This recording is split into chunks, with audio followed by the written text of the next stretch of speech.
Jaime Boulos, bom dia, como vai você? Bom dia, Datena. Como é que você tá, meu caro? Eu vou mal, obrigado. Vou muito mal, obrigado. Muito mal, muito mal. A situação está cada vez pior. Eu não sei o que é que nós vamos viver nesse país. Eu não acredito mais nessas leis que você está vendo de perto, são feitas em Brasília. Pô, o cara criar furo do furo privilegiado é brincadeira. Olha, se você meter o pau em político, você vai para cadeia. Já tem o furo privilegiado, que eu acho um absurdo. Furo privilegiado é quando você está em regime de exceção e, de repente, começam a desaparecer políticos, jornalistas, você está em estado de guerra e as pessoas são mortas. Então, você tem que ser um foro privilegiado, tem que ter, para proteger essas pessoas. Ao que me consta, a gente vive uma democracia, apesar de doente, vive uma democracia que funciona. Meteu não sei quantos presidentes para fora da presidência, prendeu um monte de gente. De uma forma doente, ela soltou. Mas ela funciona, a democracia funciona no Brasil. E ela é muito jovem no Brasil.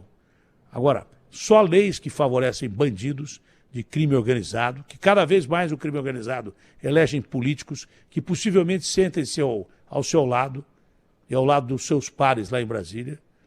Políticos que defendem esses políticos que vêm de milícia, que vêm de PCC e daí por diante. E ninguém fala nada. Democracia não é isso, não. Democracia divide igualdades, não divide essas barbáries que a gente vê.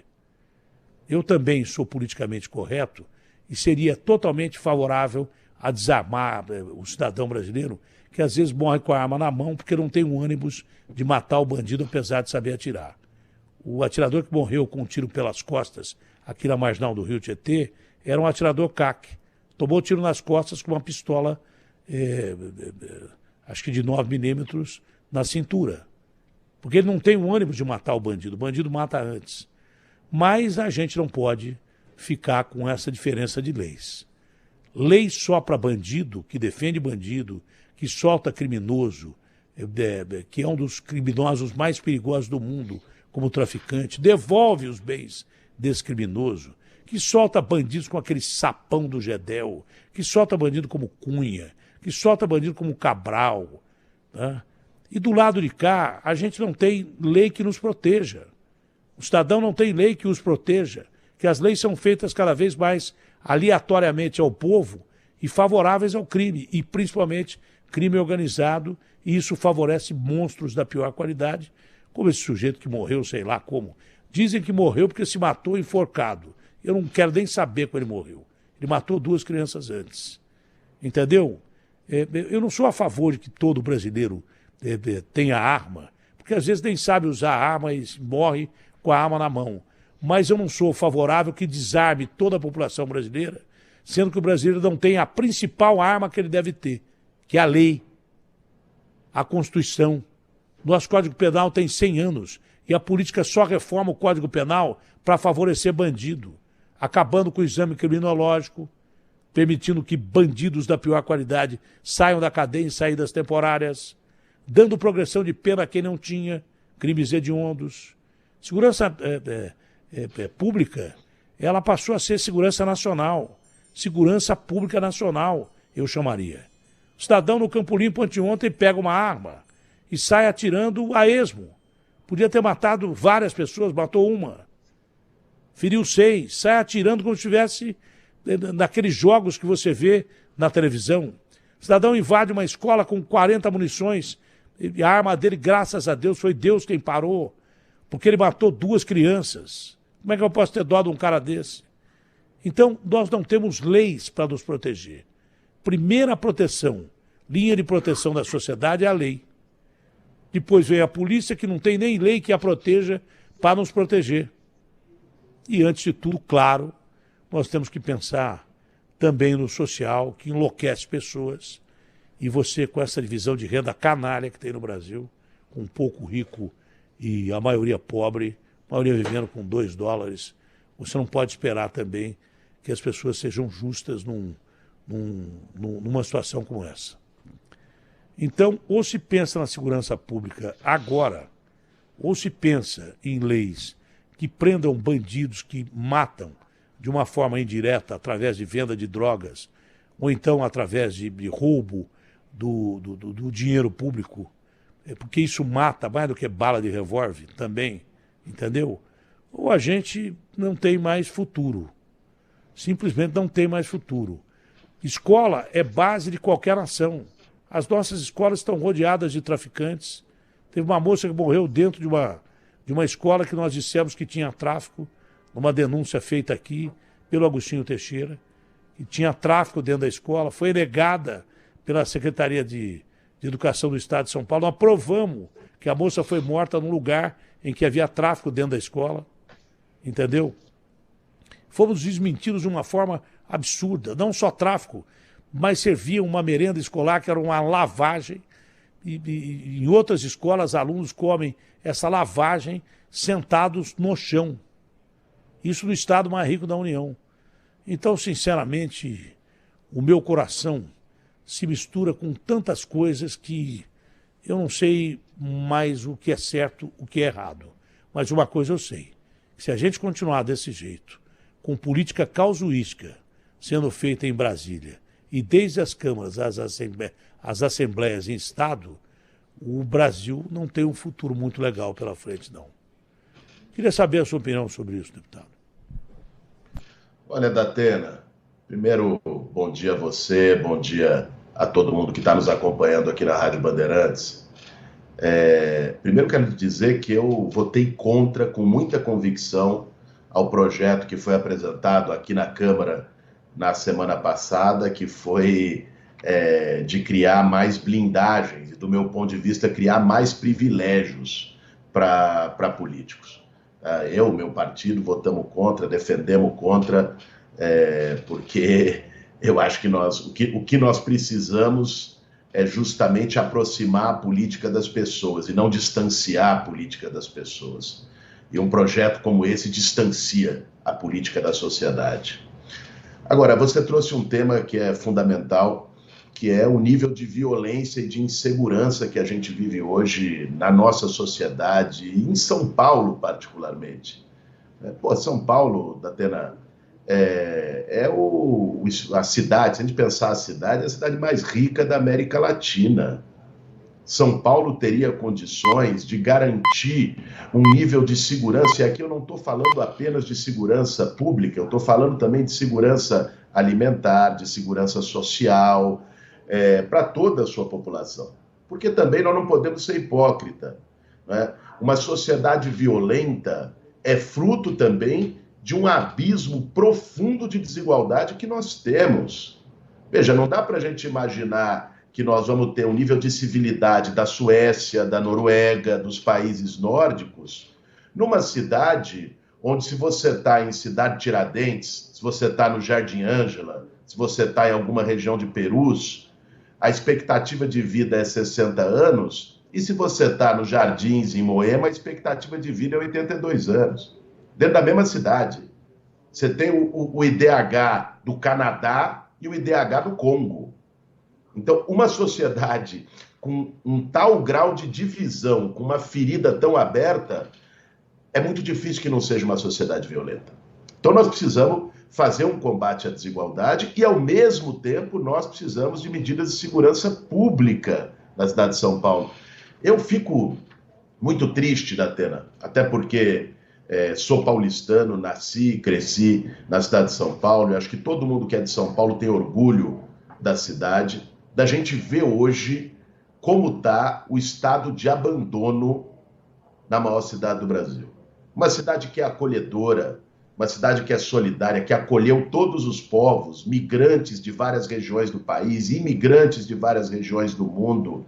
E a gente vê hoje essa cidade machucada. Olha o centro, teve arrastão em drogaria. Olha a situação de insegurança. E o poder público totalmente imobilizado. Um detalhe me permita uma parte. Só um detalhe. O centro de São Paulo, eu tenho observado que a maioria de quem tem comércio lá está abandonando o centro de São Paulo. Eu pedi, o Garrafa foi fazer, através da pauta da Débora, uma matéria sobre isso, já há algum tempo atrás, que eu insisto nisso. Entrou numa galeria que vendia pra caramba, mas vendia muito. Há 3 dias que o cara não tinha ninguém da galeria, tinha nenhum freguês. Tinha tido um freguês que fez uma compra pequena 2 dias atrás. Estavam todos ali, conversando, reunidos, sem nenhum freguês. Quando acontece aquelas correrias do fluxo do centro de São Paulo, né, onde os bandidos do crime organizado utilizam-se dos dependentes químicos para espalhar o terror, né, os comerciantes que não fecharam as portas, que a maioria já fechou, baixam as portas. Quando abrem, não tem um freguês lá dentro, só tem o dono da loja, às vezes, 2 ou 3 pessoas. Não tem ninguém para comprar. Você já falou, um feriado aqui em São Paulo, atacaram uma farmácia e atacaram o mercado. Aí eu comecei a olhar mais, que eu sou um cara que eu tenho uma inteligência de média para baixa, mas eu sou um cara observador. Quanto valem aqueles prédios em São Paulo de uma forma real? Quanto estão valendo hoje? Nada. Hoje você compra prédio a preço de banana no centro de São Paulo, a não ser que esses prédios já foram comprados por alguns fundos internacionais que a gente nem sabe. Me parece que o crime organizado, que está em todos os lugares, utiliza essas pessoas dependentes químicas do centro de São Paulo para espalhar o terror e fazer com que essas pessoas que tinham comércio ou que têm comércio saiam de lá, ou as que tinham comércio já saíram de lá. De repente esses prédios não estão valendo mais porcaria nenhuma, não estão valendo nada, entendeu? E daqui a pouco o crime organizado, através de laranja, comprando esses prédios, pode ganhar dinheiro numa especulação imobiliária que você nem imagina. Você disse, São Paulo é uma das 10 maiores cidades do mundo, a maior cidade da América Latina, do estado mais rico da União, a maior verba do país, tirando a verba da União, entendeu? É a terceira verba, mas aí inclui também o estado de São Paulo, cuja capital é São Paulo, e metade da população de São Paulo está aqui, são 23 milhões de habitantes, de 44 milhões de habitantes. Significa 2 vezes mais que a Bélgica, que tem Bruxelas, que é a capital da Comunidade Europeia. Isso me parece um plano engedrado para espantar as pessoas do centro, para depois, com especulação imobiliária, vender esses prédios a um dinheiro absurdo. Eu estava pensando isso aqui, é capaz de eu falar isso aqui, o cara chegava e falava assim, isso aí é teoria da conspiração. Não é? Mas eu não vejo nada de teoria da conspiração. Pelo contrário, eu vejo um plano diabólico atrás disso. Diabólico. Eu não sei se você observa desse jeito. Que aí vão falar, o Boulos quer invadir o prédio, o Boulos quer invadir a casa. Mas você falando friamente, é ou não é o que eu estou falando? Parece ser ou não parece ser o que eu estou falando? Você tem dados disso ou não tem dados disso? Vamos lá, Datena. Eu acho que você trouxe um ponto que nós conhecemos. Que, aliás, olha, eu não acredito em coincidências. Eu acredito na história. Isso já aconteceu em várias cidades, em várias regiões, não só aqui no Brasil. Não é? É você criar o abandono, criar a degradação.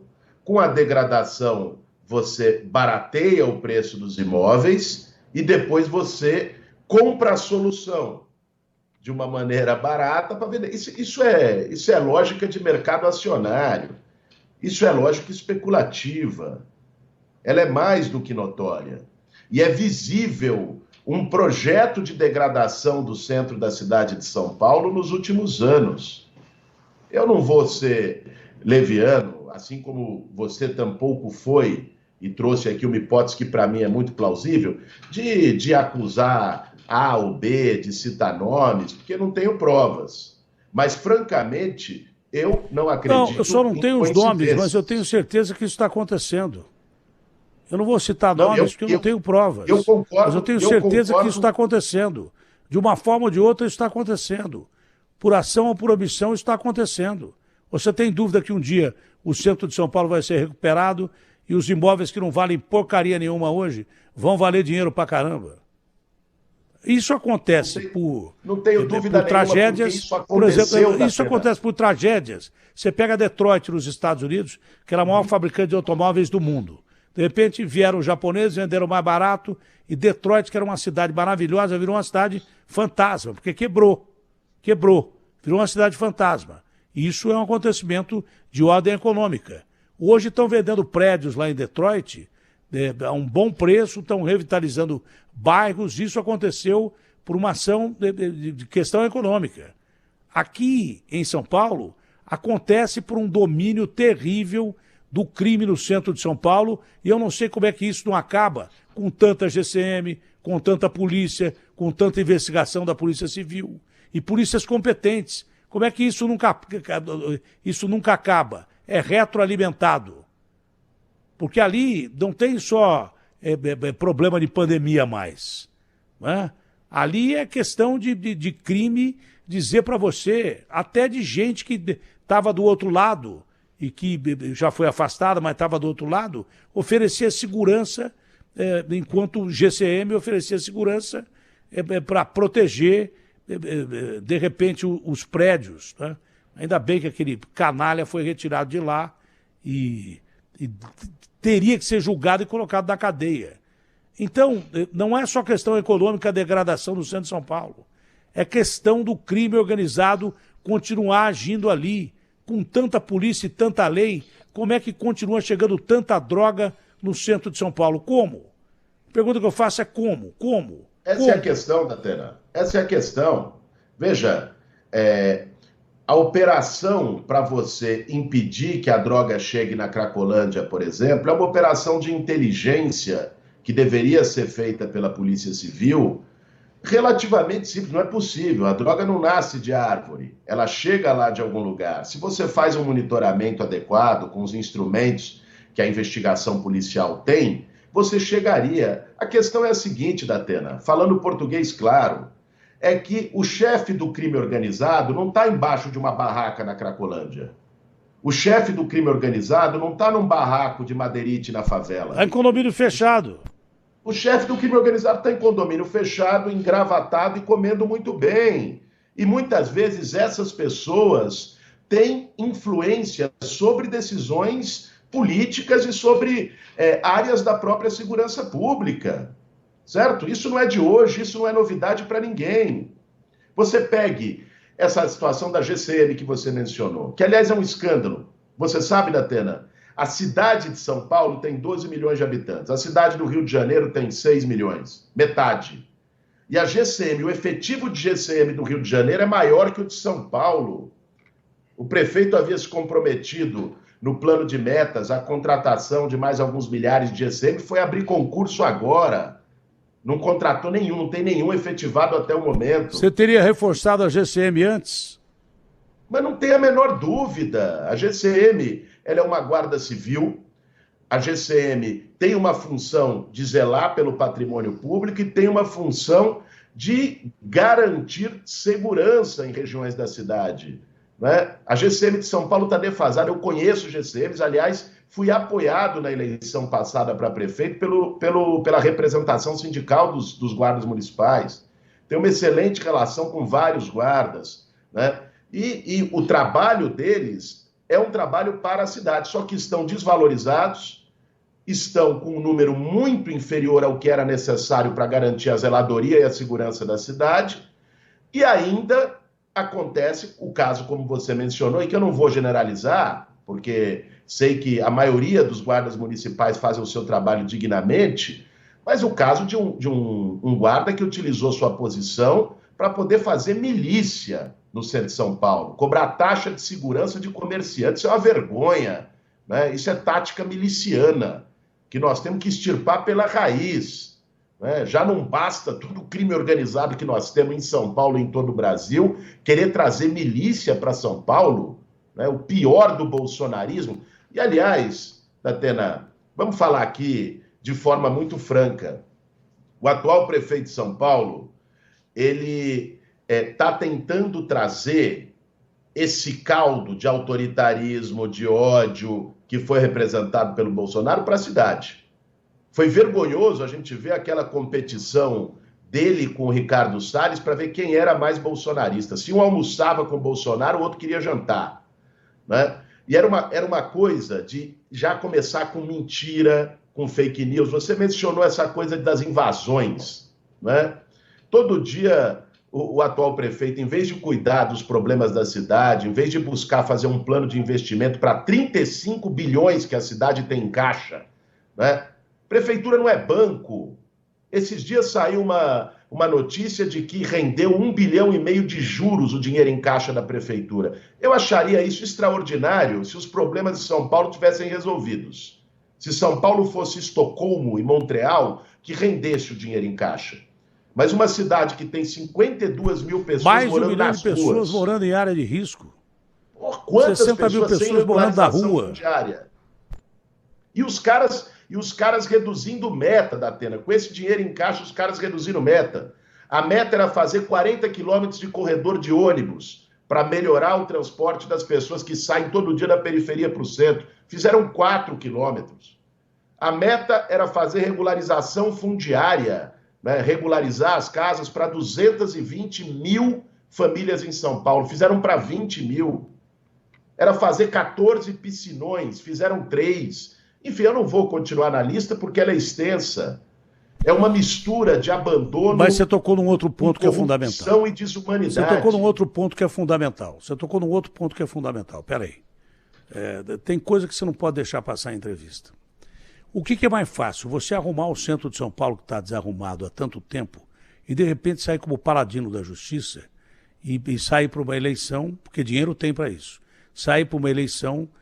como favorito, porque arrumou o centro de São Paulo. Olha, o centro de São Paulo hoje é fantástico. O que é mais fácil, arrumar o centro de São Paulo ou arrumar São Paulo? Você tocou num assunto. As obras da periferia desapareceram. Não tem. Tem obra que começa e não termina. A periferia está esquecida. A gente fica só com atenção, com foco no centro da cidade de São Paulo, que pode ser arrumado. Com o dinheiro que tem na prefeitura, pode ser arrumado, principalmente se isso é armado para ter o que tem no centro de São Paulo. Não estou dizendo que é, mas desconfio que seja. Eu não estou citando o nome de ninguém, mas desconfio que alguém tem interesse em fazer aquela balbúrdia no centro, crime organizado. E daí por diante, crime organizado, eu não sei quem faz parte do crime organizado também. É organizado, agora quem faz parte eu não sei. Porque tem crime organizado de todo jeito, entendeu? Infiltrado em organizações que deveriam ser governamentais, infiltrado em político que é eleito com subsídio de crime organizado, e daí por diante, entendeu? Então eu não sei o que é crime organizado mais. Sei que é organizado, mas não sei quem é que faz parte dele. Vão se descobrindo aos poucos. Se descobre vereador que foi testa de ferro de companhia de ônibus, cujo companheiro morreu, né? O companheiro dele morreu, matado por aquele Jair Cachorrão, que foi solto depois que matou esse companheiro do Serival, que tem 2 mandados de prisão que foram rechaçados pela justiça por lavagem de dinheiro do PCC, expedidos pelo Fábio Caipira e a equipe dele. O Serival continua lá, na Câmara, você entendeu? E esse Adalto foi morto, o Jair Cachorrão, que o matou, que é um assassino do PCC, passou a dirigir uma das empresas de ônibus, dessas que são investigadas pelo GAECO e pela Polícia de São Paulo. O cara continua lá, da Câmara de São Paulo, você entendeu? Então, é muito simples. De repente, se você quiser melhorar o centro de São Paulo, e bem, em pouco tempo você consegue. Delimitar uma região, vamos melhorar o centro. E o resto de São Paulo? E as obras que são feitas nas marginais, que é onde todo mundo passa? Obras que são feitas em locais em que tem circulação pra caramba. E as periferias são abandonadas. E quando tem melhoria para a periferia, o cara aumenta o IPTU, alto lá, ô mané.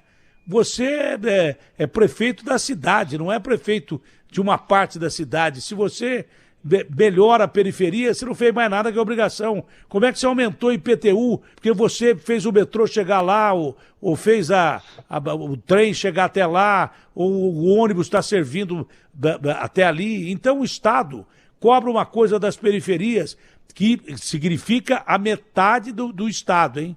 São Paulo, cidade de São Paulo, significa a metade do estado de São Paulo. Metade das pessoas que moram no estado mais populoso, do estado mais populoso da União, a metade mora aqui em São Paulo. Vai ver obras da periferia. Se eu abrir espaço aqui para os caras falarem da periferia, os caras vão dizer que não tem obra, que não tem nada, que estão abandonados. Faz mais o Edu Lira com a Gerando Falcões, de repente fazendo casas aí de favela dos sonhos, faz mais o Marcivão, o Preto Zezé com a CUFA, entendeu? Faz mais essa gente que são anjos da guarda, que perderam as asas para ficar aqui embaixo, do que o Estado milionário. O que adianta você ter 35 bi na prefeitura, se diz o Keynes, que aliás o guru do Bolsonaro era o Paulo Guedes, com quem eu discuti algumas vezes, ele chegou da Atena, você está passando da bola, quem está passando da bola é você não está fazendo uma política para o povo. Keynes diz que em época de peste, de guerra, você tem que pegar todo o dinheiro do Estado e devolver ao povo em forma de obras, em forma até de auxílio emergencial, porque precisa, porque não tem emprego, injetar na economia para que o empresário contrate pessoas. O Paulo Guedes não fazia nada disso. E aqui a prefeitura também não faz nada disso. Você tem que ter obra, por exemplo, contratou obra de uma determinada empresa, 10, 20%, você tem que estabelecer que essa empresa contrate mão de obra que está desempregada nas ruas de São Paulo. Você entendeu? O cara fica guardando 35 pau para as eleições, como guardou o Rodrigo Garcia, que adiantou? Ele gastou 35 bi nas eleições aí. Perdeu a eleição para o Tarcísio, entendeu? Então, alto lá, vamos com calma. Agora vamos melhorar o centro. Não, tem que melhorar São Paulo inteirinha, porque as periferias estão esquecidas também. E as periferias que estão nos ouvindo sabem o que nós estamos falando aqui. Não, se você pegar... Você estava falando, eu me lembrei do recapeamento que está sendo feito na cidade de São Paulo. Primeiro, assim, e tem um marketing danado, agora está gastando 200 milhões de reais em propaganda a Prefeitura de São Paulo. Primeiro, acho que asfalto não deveria nem ser motivo de propaganda, asfalto é obrigação de qualquer prefeito manter a zeladoria da cidade razoável. Segundo, que é o seguinte... Eu vejo isso, acho que você vê, e muitos paulistanos que estão nos ouvindo, nos assistindo agora também veem. O que eles têm feito no recapeamento? Isso não é de hoje. Você vai lá, pega uma avenida, que às vezes o asfalto está bom. Não tem problema naquele asfalto. Você vai lá, tira tudo e bota o asfalto novo por cima. Enquanto que no miolo do bairro, aquele buraco que você passa todo dia está fazendo aniversário, porque pega as ruas principais... mas não foca no miolo do bairro. E aniversário de 10, 30 anos. Claro. E tem outra. Você sabe que eu fui procurar, conhecer os grandes contratos da cidade, com o Tribunal de Contas do município, entender. O contrato de tapa-buraco em São Paulo tem uma excrescência, que para mim, assim, falando o português mais claro, é um esquema, tá? Porque funciona o seguinte... A empresa que faz o tapa-buraco, ela ganha pela tonelagem, pelo peso de massa, não pelo serviço prestado. Então, o que eles fazem? Eu acho que você já deve ter visto isso também. Tem um na rua de cima da minha casa que foi exatamente assim, lá no Campo Limpo. Você tem um buraco de 1 metro. O que eles fazem?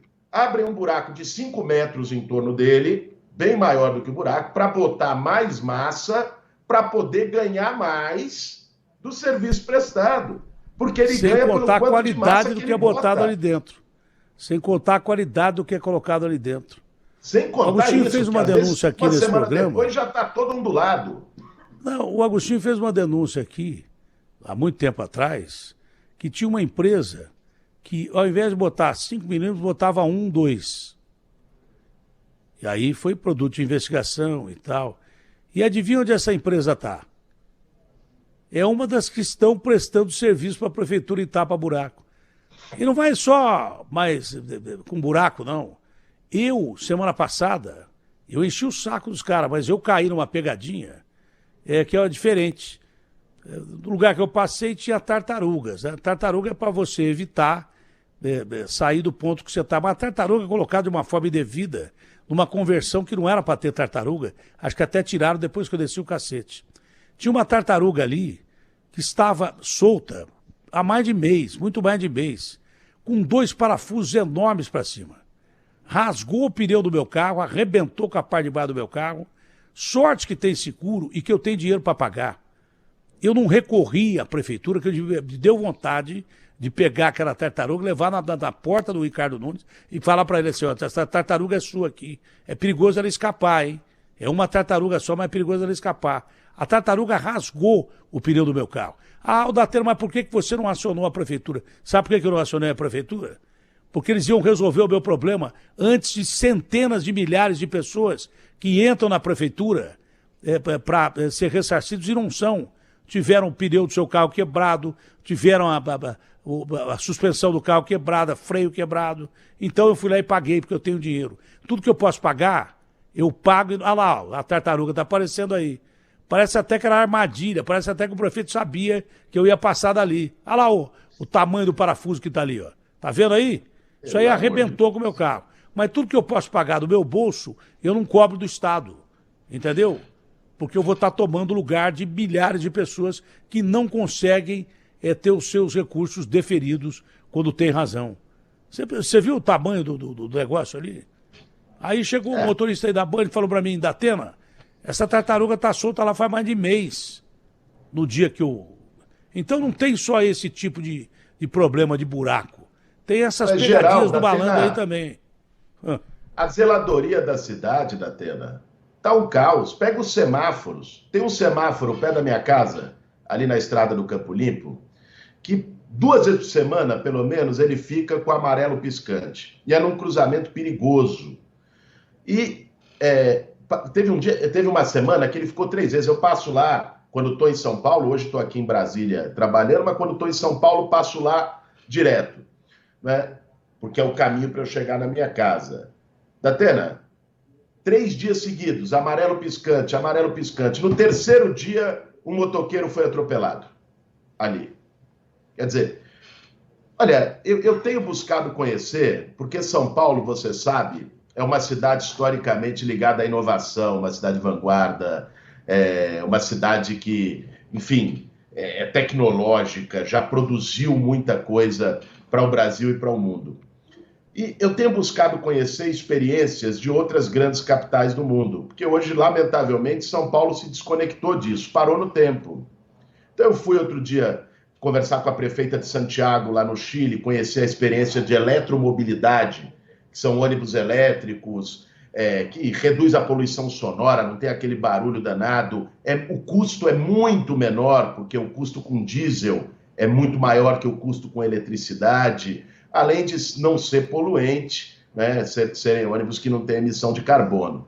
Quer dizer, aí você vê essas experiências acontecendo em Santiago, que é uma cidade menos rica que São Paulo.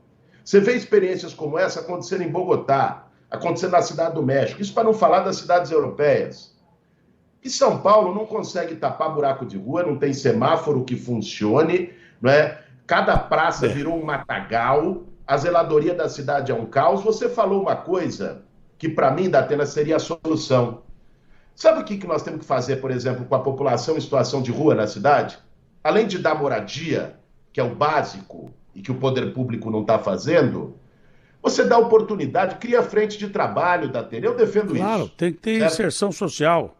Claro. O cara não quer nada de graça, tem que ter inserção social. Você dá uma oportunidade de moradia, cria uma frente de trabalho, paga um salário mínimo para aquela pessoa ir lá fazer capinagem na praça, melhorar a calçada, né? Resolver essa situação. É um ganha-ganha. A cidade cidadania. Ganha e você está ajudando uma pessoa a se reerguer. Esse é o sentido de cidadania. Ninguém quer nada de graça. No Brasil precisa hoje, porque não tem. Pô, a maioria dos brasileiros, eu conversei, você falou em segurança alimentar, com o Daniel, que é um brasileiro que está na ONU. A maioria dos brasileiros vive com $1, $2. 30 milhões de brasileiros passam fome. 120 milhões de brasileiros fazem uma refeição por dia para deixar os filhos comerem. Isso é um absurdo da 7ª potência econômica do mundo. Bom, vamos passar para o cenário nacional. No cenário nacional, nós temos o governo federal que briga com o presidente do Banco Central, que acha que é presidente do Brasil, com juros de usura, que isso é um absurdo. Juros de 14%, nem a agiota cobra. É um absurdo, entendeu? E o agiota, quando você não paga, ele te mata, quebra as pernas. E, de uma certa forma, isso acontece também com o mercado financeiro do Brasil, porque ele mata, quebra as pernas, mata de fome, quebra as pernas do cara que entra naquela famigerada lista do Serasa, que eu acho um absurdo ter lista de Serasa em época de crise e o cara chegar para mim um dia aqui, senhor Datena, eu não posso comprar porque eu tô com nome sujo. Pô, nome sujo, que é mais nome sujo que o Cabral, aquele pau de galinheiro, que o Gedel, que o Cunha, que tanto político que foi solto aí. Esses caras têm nome sujo. Meu irmão, pobre só não paga a conta porque não tem dinheiro. Então, o Lula fica reclamando, mas eu reclamei muito tempo atrás dessa história do Banco Central, desses juros inconcebíveis. Nós estamos vivendo um estado de estagflação, porque eles abaixam a inflação às custas de que o empresário não tem dinheiro para pegar empréstimo no banco, ele não consegue, empresário bom, para poder contratar, então ele vai demitir. Então ele vai aplicar o dinheiro lá fora. Ele não vai aplicar aqui, ele vai demitir. Ele não vai contratar. E quem está contratado perde o risco corre o risco de perder o emprego. O que adianta você abaixar a inflação? Aí o pimentão passa de 5 de 8 para 5. Aí o arroz perde o preço de 11 para 5. E tem lá toda a comida na prateleira, só que você não tem gente para comprar. Porque não tem dinheiro. O que adianta baixar a inflação se você tem uma onda de desempregados no Brasil que é enorme? Com juros desse jeito não tem crescimento. Crescimento significa o sujeito empregado, as indústrias trabalhando, as que tem, né? Porque o Brasil vive num país colônia, porque é tudo commodity aqui. Nós temos que industrializar muito mais o Brasil, que não é compatível. O nosso agronegócio é maravilhoso, mas só vende commodity, entendeu? É só produto in natura. A gente tem que manufaturar esses produtos aqui, como a Petrobras, que eu já disse, tem que ser recomprada pelo governo, recomprada, não é tomada, não. E fechar o capital da Petrobras para a Bolsa, tinha que ser estatal de novo, para não vender petróleo barato e comprar gasolina e manufaturados de petróleo caros pra caramba, se a gente podia ter mais refinaria aqui, empregando brasileiros. Ter mais indústria de manufatura de derivados de petróleo aqui, empregando brasileiros, entendeu? Num país que é autossuficiente em petróleo e que é autossuficiente em comida, é o terceiro do mundo em produção de comida, você morre de fome no paraíso. É autossuficiente em petróleo, você paga uma barbaridade pelo combustível, tá? Seja ele qual for. Então, o que a gente percebe é gente impedindo o governo de governar. E percebe também uma certa letargia, porque o Lula devia botar esses ministros para trabalhar e começar a governar também. Mas ele é muito atrapalhado, vai muito atrapalhado pelo Centrão, que diz que é amigo. O Centrão não é amigo de ninguém, amigo de ninguém. É o toma lá da cá. É atrapalhado pelo sistema financeiro, é atrapalhado pelos, teoricamente, parceiros políticos. Melhor eles fazerem uma oposição adequada, uma oposição para consertar governo e não para atrapalhar governo, do que para ajudar do jeito que estão ajudando, querendo fazer o presidente refém, entendeu? É como você querer matar o piloto dentro do avião. Você vai morrer junto com o cara, entendeu? Como é que você vê essa questão de articulação da política aí em Brasília? Um governo que não consegue trabalhar, mesmo que ele queira, e como é que você vê um futuro próximo para o Brasil tentar começar a se desenvolver, porque não é possível. A gente vive um período de estagflação, né? A inflação está baixando, esse Banco Central não baixa os juros, pelo menos vai dar um indicativo que deve baixar, mas o povo não tem dinheiro para comprar nem o que tem aí, mesmo que fosse barato, não teria condição de comprar. Deixa eu te falar, Datena, nenhum país do mundo cresce com juro de 14% ao ano. Isso é agiotagem, isso é bandidagem financeira. Juro de 14% ao ano é isso, é inviabilizar um país, é boicotar o crescimento do país. Hoje tem a reunião do Copom do Banco Central e está toda a imprensa dizendo que ele vai manter a taxa de juros. E essa história da relação do juro com inflação, bom, vamos aqui tratar objetivamente. De fato, o juro alto pode segurar a inflação se a inflação é de demanda. O que é inflação de demanda? É quando tem muita gente para comprar e não tem tanto produto assim. Então, o produto fica mais caro pela lei de oferta e procura. Isso é quando a economia está bombando. Isso é quando está todo mundo empregado com dinheiro no bolso, com condição de obter crédito. Aí você vai lá, aumenta o juro para dificultar o crédito, para que você possa reduzir a demanda. Não é o caso do Brasil. Não é o caso do Brasil, basta olhar em volta. A taxa de desemprego que a gente tem, a taxa de pobreza que a gente tem, a taxa de miséria e de fome que a gente ainda tem, que o governo anterior do Bolsonaro devolveu o Brasil para o mapa da fome.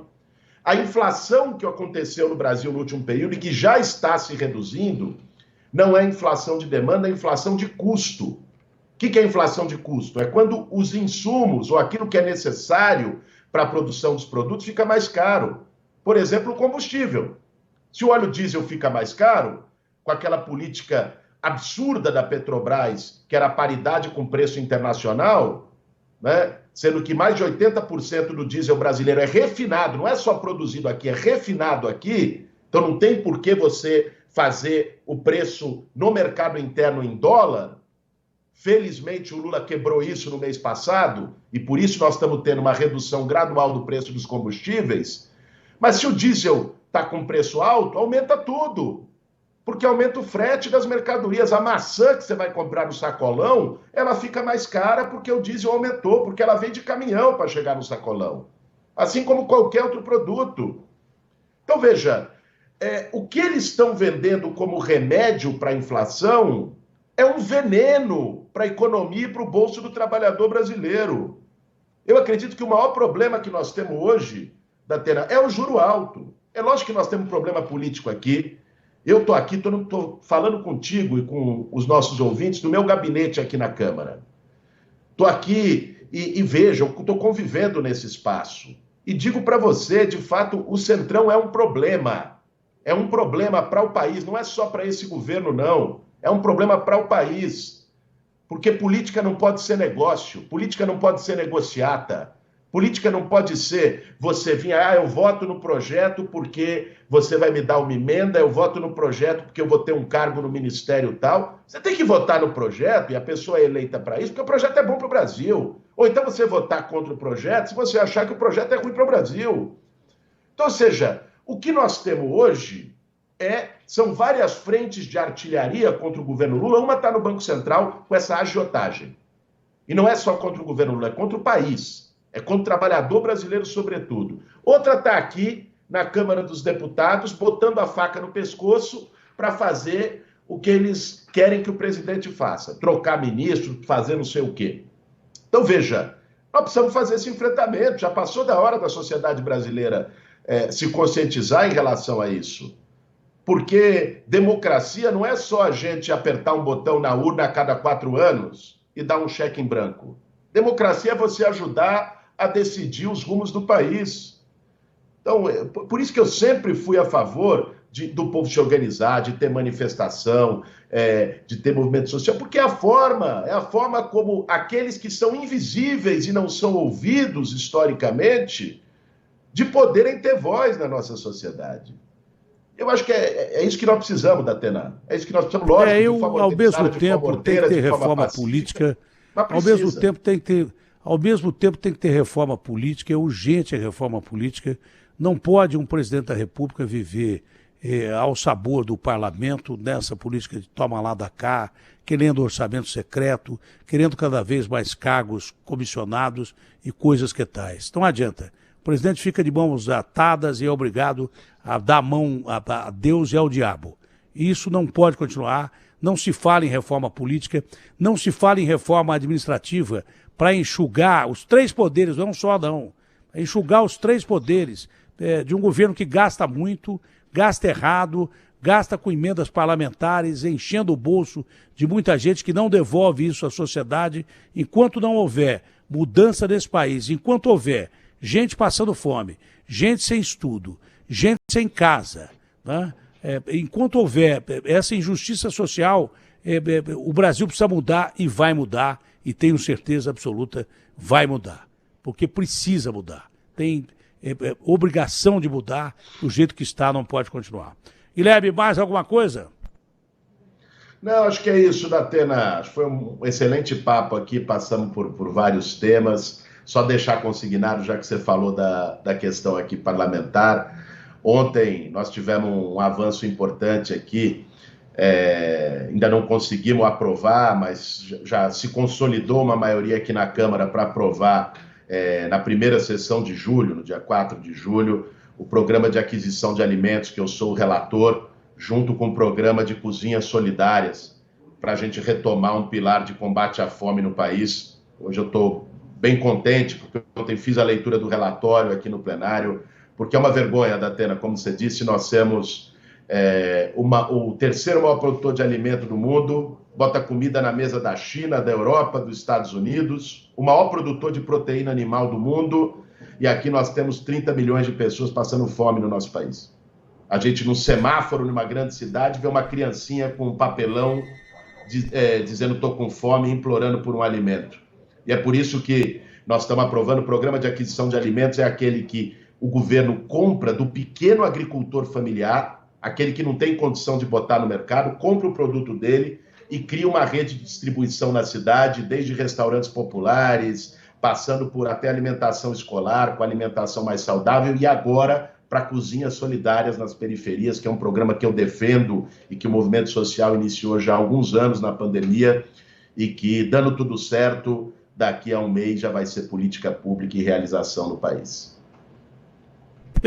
E deixando claro que as nossas conversas, elas são sempre claras, límpidas, cristalinas, sejam na rua, na chuva, na fazenda, numa casinha de sapê, ou abertamente na emissora de rádio ou em televisão, nós não temos absolutamente nada a esconder. O que a gente sempre fala é para não dar golpe em pessoas, é para tentar resolver as coisas de forma absolutamente republicana e constitucional. É assim que funciona entre nós dois e espero que continue dessa maneira. Um abraço grande, fica com Deus, abraço na patroa, na família, das meninas, e no seu pai, que é uma figura que eu gosto muito. Bom dia para você.